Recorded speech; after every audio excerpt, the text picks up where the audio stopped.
दोस्तों आज का ये टॉपिक काफ़ी इम्पोर्टेंट होने वाला है। सीटेट यूपीटेट नीट आप किसी की तैयारी कर रहे हैं उसके लिए काफ़ी इम्पोर्टेंट टॉपिक है। आराम से एग्ज़ाम में 1 से 2 नंबर का क्वेश्चन आ ही जाता है। इससे हम पढ़ने वाले हैं मैकडूगल का मूल प्रवृत्ति का सिद्धांत। एक्चुअली ये मूल प्रवृत्ति मैकडूगल ने और गिलफोर्ड ने मिलकर मूल प्रवृत्ति दी थी। हम उसे मैकडूगल का मूल प्रवृत्ति का सिद्धांत बोल लेते हैं। दोस्तों अगर आप हमारे चैनल में नए हैं तो सब्सक्राइब जरूर करें। और हम आपको बताते हैं कि हमने ये PDF 5वीं बार क्रिएट की है। आपको डिटेल नोट्स देने के चक्कर में बार बार करेक्शन करते गए और आपके नोट्स बढ़ता गया। और हम बताते हैं कि वीडियो हम दूसरी बार रिकॉर्ड कर रहे हैं क्योंकि हमने पूरी रिकॉर्डिंग कर ली थी और हमें पता चला कि हमने माइक ही ऑन नहीं किया है तो पूरी वीडियो ख़राब हो गई। तो फिर से रिकॉर्ड कर रहे हैं, तो चलिए शुरू करते हैं। विलियम मैकडूगल एक प्रसिद्ध वैज्ञानिक थे। उन्होंने मानव व्यवहार को समझाने के लिए मूल प्रवृत्ति सिद्धांत दिया। इस सिद्धांत के अनुसार मनुष्य का अधिकांश व्यवहार जन्मजात मूल प्रवृत्तियों से होता है। मतलब जो आपकी मूल प्रवृत्तियां हैं वो जन्मजात होती हैं। मैकडूगल का मानना था कि मनुष्य केवल तर्क या बुद्धि से कार्य नहीं करता बल्कि उसके व्यवहार के पीछे जन्म से ही विद्यमान कुछ शक्तियाँ होती हैं, जिससे उन्होंने मूल प्रवृत्ति कहा, इंस्टिंक्ट कहा। ठीक है, मूल प्रवृत्ति क्या होती है? संवेग के तुरंत बाद होने वाली क्रिया ही मूल प्रवृत्ति होती है। संवेग क्या होता है? संवेग मतलब इमोशन, हमने पिछले क्लास में पढ़ा था पूरे संवेग अच्छे से। ठीक है, संवेग के बाद जो क्रिया होती है उसे कहते हैं मूल प्रवृत्ति। मूल प्रवृत्ति का अर्थ देखते हैं। मूल प्रवृत्ति जन्मजात होती है, स्वाभाविक होती है, उद्देश्यपूर्ण होती है, मानसिक शक्ति है जो किसी व्यक्ति को किसी विशेष प्रकार का व्यवहार करने के लिए प्रेरित करती है। जैसे जो व्यवहार, सरल शब्दों में कहें, जो व्यवहार बिना सिखाए होता है, अपने आप होता है, उसे ही मूल प्रवृत्ति कहते हैं। जैसे कि जब आपको डर लगता है तो आप क्या करते हैं? भाग जाते हैं। रूम में आप अकेले हैं या लाइट चली गई है या फिर डॉगी पीछे पड़ गया है तो आप क्या करते हैं? भागते हैं। भूख लगती है तो आप क्या करते हैं? खाना ढूंढते हैं। बच्चे को माँ से स्नेह मिलता है तो बच्चा करता है, बच्चा हंसता है, मुस्कुराता है। ऐसे ही जो फिजिकल इमोशन के बाद जो फिजिकल एक्टिविटी होती है हमारी, उसके तुरंत बाद वही आपकी मूल प्रवृत्ति होती है। मैकडूगल के अनुसार मूल प्रवृत्ति की विशेषता देखते हैं। जो मूल प्रवृत्ति हैं वो जन्मजात होती हैं। ठीक है, इसे सीखना नहीं पड़ता, ये सार्वभौमिक होती हैं, मतलब ये हर मनुष्य में पाई जाती हैं। ये उद्देश्यपूर्ण होती हैं। हर मूल प्रवृत्ति के लक्ष्य होता है, संवेग से जुड़ी होती हैं। प्रत्येक प्रवृत्ति के लिए विशेष भावना जुड़ी होती है, व्यवहार को प्रेरित करती हैं। मतलब मानव क्रियाओं का मूल आधार क्या होती हैं? मूल प्रवृत्ति होती हैं। मूल प्रवृत्ति के 3 घटक बताए हैं मैकडूगल ने। कौन से? मैकडूगल 3 पक्ष कौन से हैं? ज्ञानात्मक पक्ष, भावात्मक पक्ष, क्रियात्मक पक्ष। ज्ञानात्मक पक्ष की बात करें तो व्यक्ति किसी भी वस्तु या परिस्थिति को पहचानता है, उसे कहते हैं ज्ञानात्मक पक्ष। भावात्मक पक्ष क्या है? उस वस्तु को से संबंधित जो भावना उत्पन्न होती है वो भावात्मक पक्ष में आएगा। क्रियात्मक पक्ष में क्या है? व्यक्ति कोई कार्य करता है वो क्रियात्मक पक्ष। जैसे आपने सांप देख लिया, डॉगी देख लिया तो आपने पहचाना, क्या पहचाना? कि ये डॉगी है, ये सांप है। ठीक है, या फिर बैल है। जिस चीज़ से आपको डर लगता है वो आपने पहचान लिया कि ये डेंजर है, तो आपको फीलिंग आई कि डर की फीलिंग आई। ठीक है, वो आपका भावात्मक पक्ष हो गया। लेकिन उसके बाद क्या करेंगे? उसके बाद आप या तो उसको भगाएंगे या खुद भागेंगे, वो आपका क्रियात्मक पक्ष हो गया। ठीक है, जैसे कि सांप देखिए हमने डिस्कस कर लिया। मैकडूगल की 14 मूल प्रवृत्ति पढ़ते हैं डिटेल में। इतनी डिटेल में किसी ने भी पूरे यूट्यूब में गांड देते हैं, पूरे यूट्यूब में इतनी डिटेल में मूल प्रवृत्ति किसी ने नहीं पढ़ाई होगी। चाहे वो कोई सा भी चैनल ले लें, चाहे आपके सचिन अकेडमी ले लें, कोर्स भी ले लें, अध्ययन मंत्र ले लें, किसी ने भी नहीं पढ़ाई होगी इतनी डिटेल में। और पढ़ाई होगी तो आपको इतने डिटेल में नोट्स नहीं दिए होंगे जो हम देने वाले हैं टेलीग्राम पर। तो पहली प्रवृत्ति करते हैं पलायन प्रवृत्ति। पलायन प्रवृत्ति संवेग जो उत्पन्न होता है उसे कहते हैं भय। अर्थ क्या है? खतरे या पीड़ा से बचने के लिए भागने की प्रवृत्ति। जैसे आपने सांप देख लिया, कुत्ता देख लिया, आग देख ली तो आप क्या करेंगे? आप उससे दूर भागेंगे। शिक्षा में महत्व क्या है? शिक्षा में महत्व यह है कि भयमुक्त वातावरण रखना चाहिए जिससे बच्चा अच्छे से सीख सके। भयमुक्त वातावरण से ही बच्चा स्वतंत्र रूप से सीख सकता है। तो दूसरी मूल प्रवृत्ति है आपकी युद्ध आक्रमण प्रवृत्ति।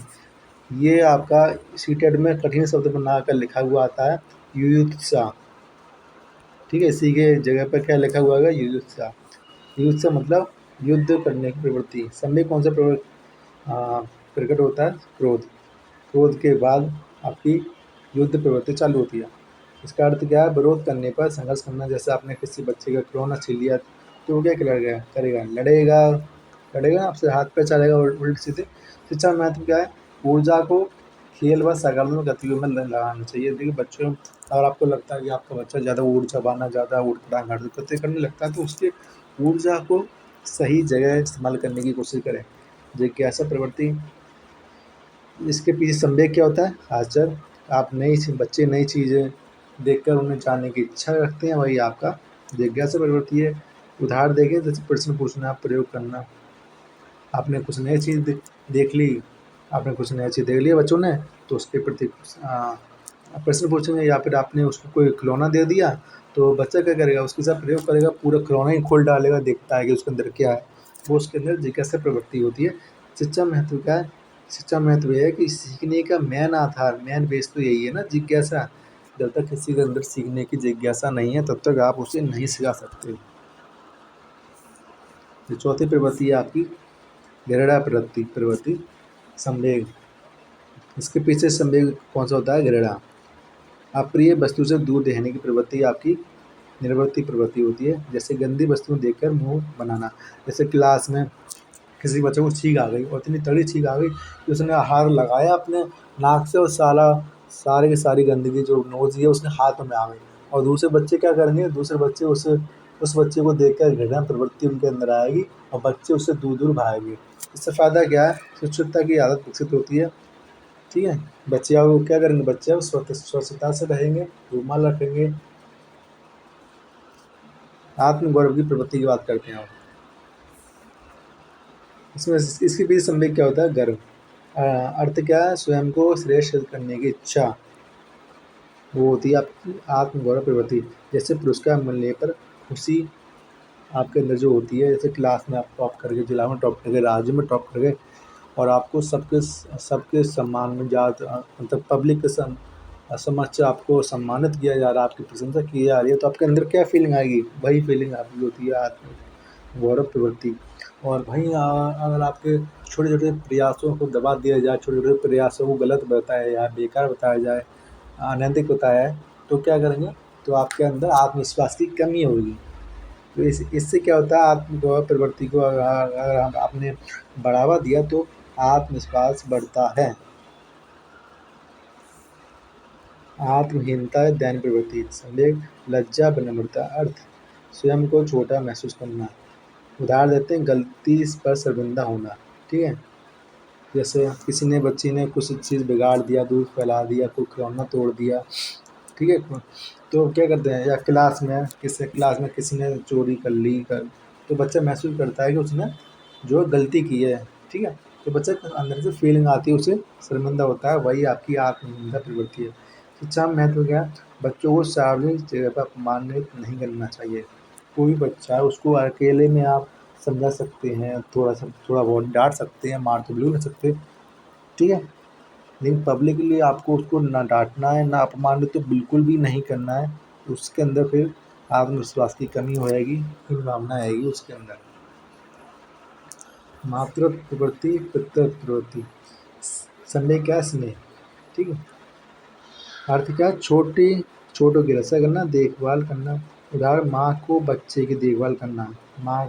माँ जो बच्चे की देखभाल करती है वो आपका इसका मेन उदाहरण है। शिक्षा महत्व क्या है, शिक्षा में वात्सल्य भावना होना चाहिए। जैसे आप अपना छोटे भाई की रक्षा बड़ा भाई करता है, मतलब माँ किसी गलती की वजह से छोटे भाई को मारती थोड़ा बहुत, तो बड़ा भाई उसकी रक्षा करता है। ऐसे ही सिस्टर बड़ी सिस्टर छोटी सिस्टर को बचाती है। फिर उसका निष्कर्ष क्या होता है, माँ दोनों को पीट देती है। ठीक है, लेकिन वो बचाने की कोशिश करते हैं ना, बचाने की कोशिश करते हैं, तो वही होता है मातृ प्रवृत्ति।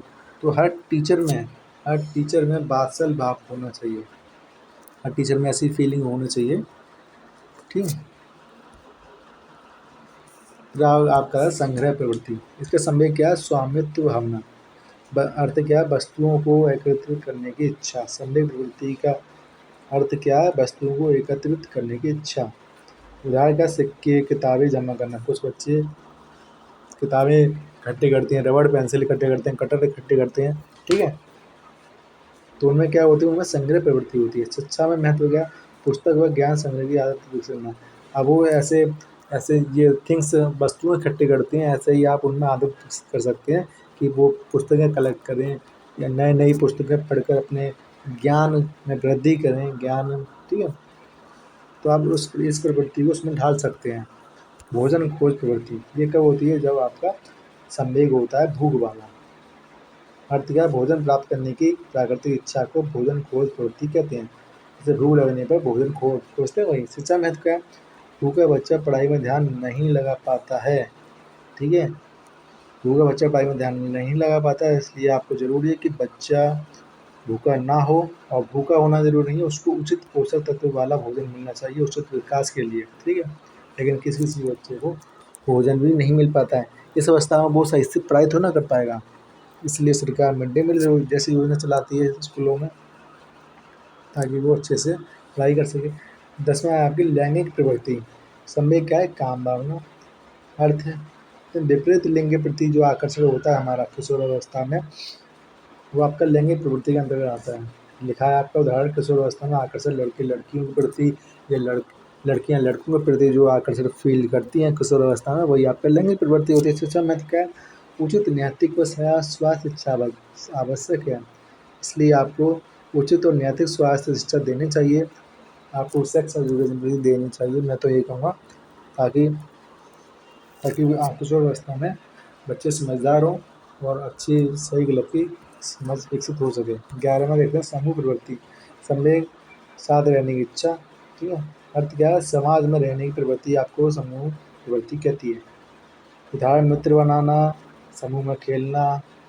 शिक्षा में महत्व क्या है, सहयोग व सामाजिकता का विकास, ठीक है। समूह प्रवृत्ति जिसके अंदर होती है वो सहयोग व सामाजिकता विकास आसानी से उसमें हो जाता है बच्चों में। निर्माण प्रवृत्ति कहते हैं, देखते हैं संवेग क्या है इसके पीछे, रचनात्मक आनंद। अर्थ क्या है, नई वस्तुएं बनाने की इच्छा को निर्माण प्रवृत्ति कहते हैं। उदाहरण, मॉडल बनाना, चित्र बनाना, प्रोजेक्ट बनाना, स्कूलों से जो मिलते हैं उसका बात करें। शिक्षा में क्या है, प्रोजेक्ट आधारित शिक्षा में उपयोगी, ठीक है। टीचर अलग अलग तरीके की मेथड यूज करता है अलग अलग बच्चों को पढ़ाने के लिए, अलग अलग टॉपिक पढ़ाने के लिए। तो आपका वहाँ पर ये निर्माण प्रवृत्ति काम में आ जाती है, मॉडल बनाने में, प्रोजेक्ट बनाने में। फिर आप बात करते हैं 13वां है हास्य प्रवृत्ति, मतलब लाफ्टर इंस्टिंक्ट। इसके पीछे संवेग क्या होता है, आनंद, तो आप खुशी। अर्थ क्या है, हंसने की स्वाभाविक प्रवृत्ति को हास्य प्रवृत्ति कहते हैं। उदाहरण, मजेदार बात पर हंसना, किसी ने जोक सुना दिया तो आप हंस पड़े, तो किसी की हरकतें देखकर उठपटांग में हरकतें करते हैं, उसको देखकर हंस पड़े। माता पिता और घर वाले छोटे छोटे बच्चों की हरकतें देखकर हंस देते हैं, लेकिन आजकल के जो है उन छोटी छोटी हरकतों को देखकर उनकी पढ़ाई भी कर देते हैं। शिक्षा में महत्व, तनाव मुक्त वातावरण बनता है, ठीक है। तनाव मुक्त, आप अगर क्लास में आपकी हास्य प्रवृत्ति होगी, पूरा क्लासरूम हंसमुख होगा, तो बच्चा हंसते हंसते आपका टॉपिक समझ लेगा, पढ़ लेगा, चाहे आप उसको कितनी देर तक पढ़ाते रहो। फिर आपका 14वीं है, लास्ट में है शरणागति और सहायता याचना प्रवृत्ति। संवेग किसी पीछे क्या, दया प्राप्त करने की भावना। अर्थ, कठिन परिस्थिति में सहायता मांगना, कठिन परिस्थिति में जो सहायता मांगते हैं उसे कहते हैं शरणागति या सहायता याचना प्रवृत्ति। उदाहरण, बच्चा डरकर माँ के पास जाता है। जैसे बच्चे कुछ बच्चे अलग अलग बड़े बच्चे हो जाते हैं, 8 से 12 साल के बच्चे हो जाते हैं, फिर माता पिता क्या करते हैं, उन्हें अलग अलग रूम में सुला देते हैं। लेकिन कभी कभी उन बच्चों को अकेले रूम में सोना पसंद नहीं होता, तो डरकर अपने माता पिता के पास आ जाते हैं सोने के लिए। तो बच्चों में तब क्या है, तब उनके अंदर शरणागति प्रवृत्ति है। शिक्षा महत्व क्या है, शिक्षक को सहायक व संवेदनशील होना चाहिए, ठीक है। टीचर को भी सहायक व संवेदनशील होना चाहिए, ताकि बच्चे के अंदर कुछ भी भावना आए, अच्छी बुरी, वो आपसे शेयर कर सके और शिक्षक उसकी भावना को समझ सके। यहाँ आपकी 14 मूल प्रवृत्ति समाप्त हो गई है। आगे पढ़ते हैं मेन पॉइंट, कुछ बचा है कि शिक्षा में मूल प्रवृत्ति का सिद्धांत का महत्व क्या है। महत्व यही है कि बालक के स्वभाव को समझने में हेल्प मिलती है, शिक्षण को रुचिकर बनाता है, अनुशासन निर्माण में सहायक होती है, रचनात्मकता और सामाजिक विकास में हेल्पफुल होती है, और बाल केंद्रित शिक्षा का आधार भी बनती है। अब मैकडोगल के सिद्धांत की कुछ आलोचना भी होती, क्यों होती, क्योंकि कई मनोवैज्ञानिकों ने बोला कि मूल प्रवृत्तियों की संख्या निश्चित तो ना होती है, ज़रूरी तो ना कि 14 ही मूल प्रवृत्ति हों, उससे ज़्यादा भी मूल प्रवृत्ति हो सकती हैं, इसलिए इनकी आलोचना हुई। वातावरण और सीखने की भूमिका उपेक्षा। अब मैकडूगल ने वातावरण और सीखने की भूमिका की उपेक्षा कर दी थी, जो कई मनोवैज्ञानिकों को पसंद नहीं आई थी। वैज्ञानिक प्रमाणों की कमी। अब मैकडूगल ने ना थ्योरेटिकल काम किया था, कोई वैज्ञानिक प्रमाण नहीं मिल पाए थे, तो इसलिए उनकी सिद्धांत की आलोचना भी हुई थी। निष्कर्ष समझते हैं मैकडूगल के सिद्धांत क्या। मैकडूगल का मूल प्रवृत्ति सिद्धांत मानव धर्म को समझने का एक महत्वपूर्ण प्रयास है।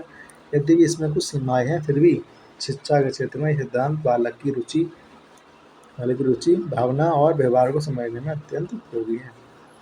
यहाँ आपका मैकडूगल का सिद्धांत कंप्लीट हो गया अच्छे से, इतना डिटेल में मुझे नहीं लगता कि किसी भी यूट्यूब चैनल पर या कहीं पर पढ़ाया गया होगा। अगर आपको हमारा प्रयास अच्छा लगता हो तो हमारा चैनल सब्सक्राइब जरूर करें। कुछ पॉइंट और रह गया वो पढ़ लेते हैं। एक प्रसिद्ध मनोवैज्ञानिक है ब्रिजेश के अनुसार बालक का संवेगात्मक विकास कैसे होता है, वो इन्होंने बताया आयु काल के अनुसार कि जन्म के समय बच्चे में केवल उत्तेजना होती है। जब बच्चा 3 माह का हो जाता है तो उसके अंदर उत्तेजना तो होती है, आनंद और कष्ट का संवेग भी उसके अंदर आ जाता है।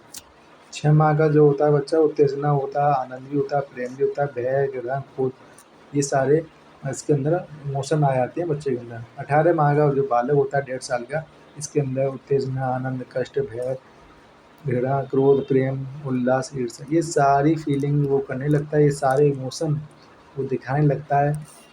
14 माह का बालक, 2 साल का जो बालक होता है, उसमें उत्तेजना, आनंद, कष्ट, भय, घृणा, क्रोध, प्रेम, उल्लास, ईर्ष्या और हर्ष, सारे फीलिंग आ जाती हैं, सारे इमोशन आ जाते हैं और सारे इमोशन भी प्रकट भी करने लगता है।